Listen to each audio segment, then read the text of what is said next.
Buenos días tenga cada uno de todos ustedes. Agradecemos a ustedes que hayan aceptado la invitación que se les ha extendido. Esta mañana pues tenemos este privilegio de poder acercarnos a esta propuesta que Acción Ciudadana nos ofrece. El propósito es que la población de nuestra ciudad y de nuestro departamento pueda tener acceso a la información que necesitamos. Queremos que podamos conocer estas propuestas que tenemos en el futuro próximo que enfrentar. Tenemos, de acuerdo a la experiencia que tuvimos recientemente en el proceso electoral, quedaron en algunos de nosotros de ese proceso algunas preguntas, algunas dudas y algunas cosas que estamos todos conscientes que hay que mejorar. Y pues debido a eso pues tenemos la invitación como ciudadanos para que podamos contribuir, que podamos participar y conocer mejor, para que nuestra participación en esos ejercicios sea una participación más consciente, ¿verdad? Más pensada, que este espacio que hoy vamos a tener de conocer esta propuesta contribuya a que cada uno de nosotros vaya despejando sus dudas, vaya aclarando su mente, sus posiciones, su definición sobre este tema. Así que esta mañana, en nombre del Observatorio Ciudadano, que es un espacio para el fortalecimiento y la promoción de la ciudadanía, ¿verdad? De nuestra participación, de nuestros derechos, de nuestro conocimiento, de nuestro ejercicio en medio de la comunidad, sabiendo que la democracia es el gobierno del pueblo, ¿no? Y de eso mismo queremos que nosotros como pueblo, como sociedad, participemos y ejerzamos ese poder, ese privilegio que tenemos. Así que bienvenidos a cada uno de todos ustedes. Agradecemos a las organizaciones, agradecemos a las instituciones y a todas las personas que voluntariamente están participando con nosotros esta mañana. Así que dejamos el uso de la palabra pues al licenciado Justo Pérez, que tiene una licenciatura en Ciencias Políticas y es consultor de Acción Ciudadana.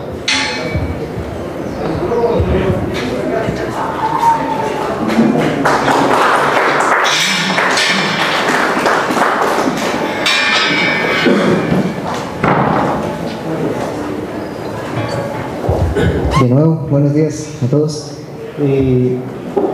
Ahorita vamos a presentar la propuesta. Ustedes se les fue otorgada una hojita donde quisiéramos, probablemente no alcanzó para todos porque afortunadamente contamos con un público mayor al esperado, en el cual ustedes van a poder ir considerando, mediante se va desarrollando la propuesta, los aspectos que más importantes les parecen, para que puedan dotárnoslos a nosotros con la intención que tenemos de que al final de que se finalice toda esta ronda departamental de discusión, podamos entregarle un documento al presidente de la Comisión Específica de Asuntos Electorales en la cual recojamos todos los insumos que ustedes nos otorgan.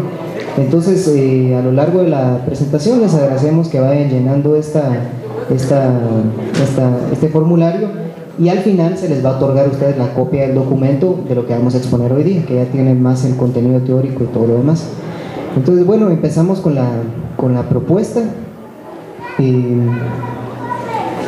La propuesta fundamentalmente atiende el sistema de financiamiento político. Por el sistema de financiamiento político se entiende generalmente es la definición más desarrollada, la que ustedes pueden ver en la presentación, pero se entiende los recursos, las normas que regulan los recursos, la forma en cómo ingresan y el uso que se le da por los partidos políticos, así como el marco normativo que hace que estas normas se puedan cumplir. En general esa es la definición más sencilla del sistema de financiamiento político. El sistema de financiamiento político engloba tanto el financiamiento como el control y la fiscalización de los partidos políticos, como ustedes lo podrán ver a continuación. El sistema de financiamiento político se divide en 5 grandes áreas. Ustedes pueden ver que es tanto el financiamiento público, el que otorga el Estado, el financiamiento privado, las restricciones al gasto electoral, los llamados topes de gasto de campaña, que ustedes también conocen, la transparencia y la rendición de cuentas, y finalmente el tema de las sanciones, que es lo que yo les mencionaba, es lo que hace que se cumplan el resto de los brazos del financiamiento político que podemos observar. Y explicándoles un poco qué es el financiamiento público, nosotros podemos ver que normalmente se conoce como los recursos que el Estado otorga a los partidos políticos para financiar sus actividades permanentes y de campaña electoral.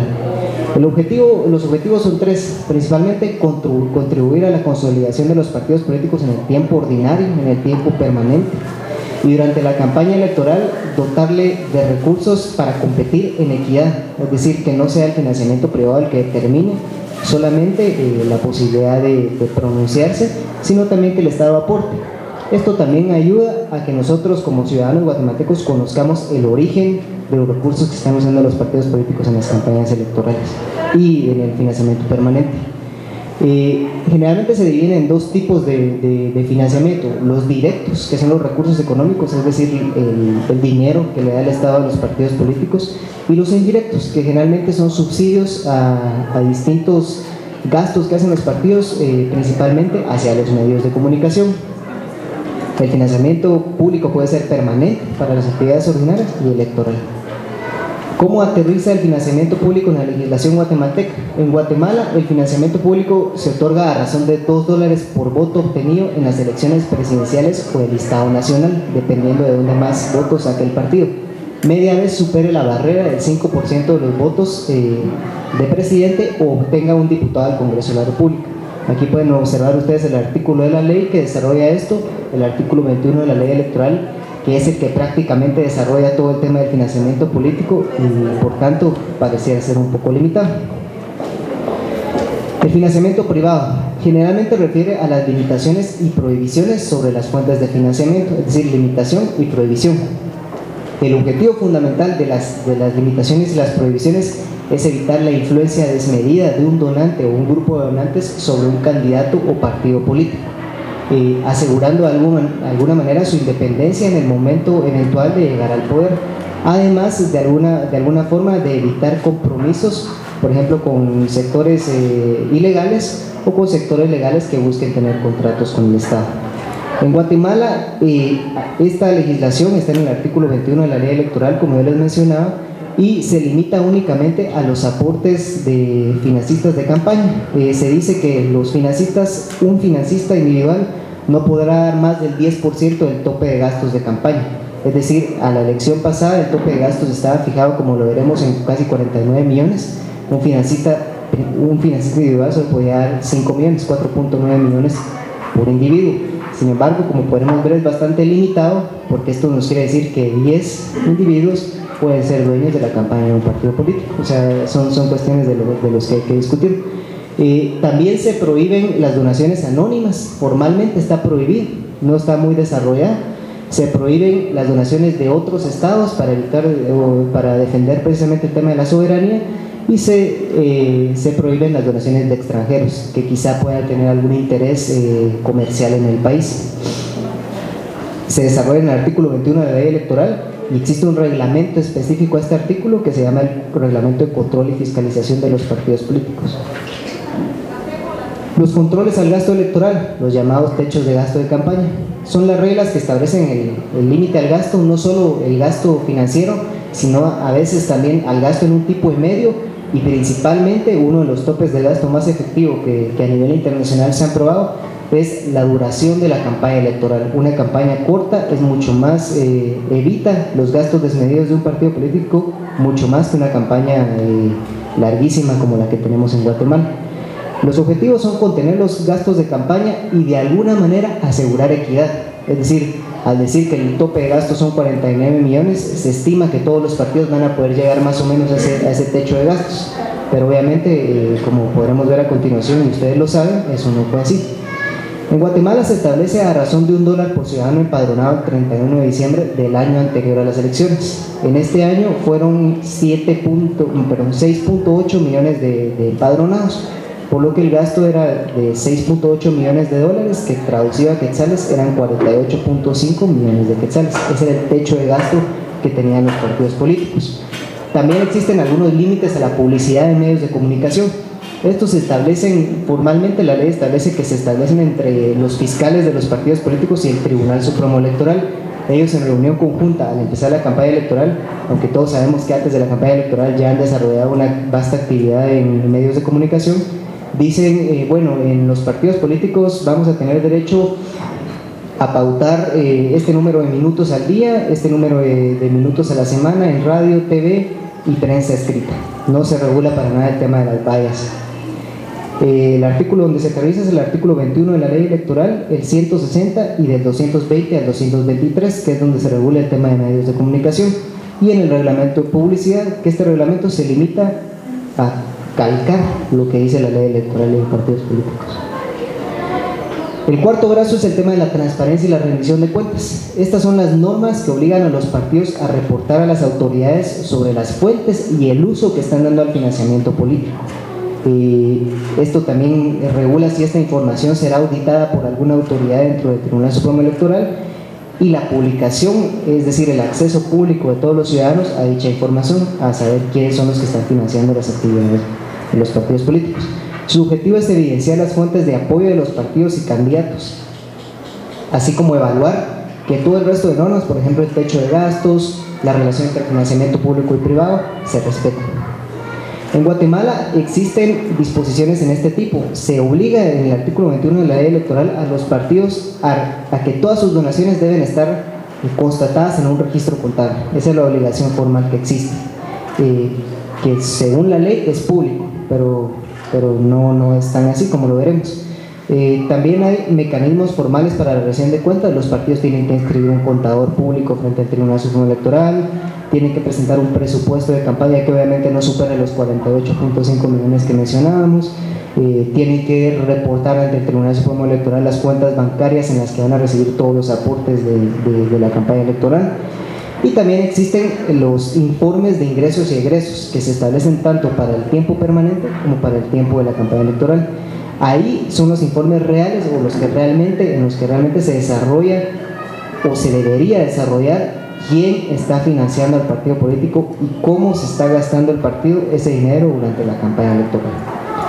Los medios también deben enviar por obligación de la ley diariamente los tiempos, no los costos ni los gastos, los tiempos usados por los partidos en propaganda electoral, y esto se establece, como mencionábamos, en la ley electoral y en el reglamento de control y fiscalización de los partidos políticos. Finalmente, el tema de las sanciones.